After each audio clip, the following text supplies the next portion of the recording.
नमस्कार, स्वागत बा आप सभी दर्शक लोगन के। त खबर बा भोजपुरी हिट मशीन खेसारी लाल यादव जी के एगो नया गाना के बारे में, जो कि सैड सॉन्ग बा। और ई जौन गाना बा एमे साउथ के हीरोइन आप लोगन के खेसारी लाल यादव जी के साथ नजर आई। जी हाँ, ई गाना के नाम बा मड़वा में यारवा। जी हाँ, मड़वा में यारवा गाना के नाम बा, जौना के ऑफिशियल पोस्टर आप लोग इस समय सामने स्क्रीन पर देख सकतानी। फुल वीडियो सॉन्ग एकर आवे वाला बा, जौना के खेसारी लाल यादव जी गौले बड़े।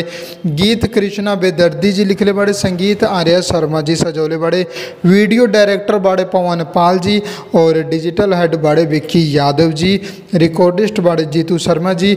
और ई जौन गाना बा ये फुल वीडियो सॉन्ग 21 मई सुबह 6:30 पर आप लोगन के सुने के मिली बजाना रिकॉर्ड्स यूट्यूब चैनल पर। जी हाँ, यानी कि बिहान सुबह 6:30 पर आप लोगन के खेसारी लाल यादव जी और साउथ के एक्ट्रेस मेघा श्री जी के ई धमाकेदार गाना देखे के और सुने के मिल जाई। तो अगर रिपोर्ट पसंद आयल बा तो लाइक करी, ज़्यादा से ज़्यादा शेयर करके चैनल को सब्सक्राइब कर दी। हम मिलम आप लोगन के एगो नया वीडियो में नया न्यूज़ के साथ। जय भोजपुरी, प्रणाम।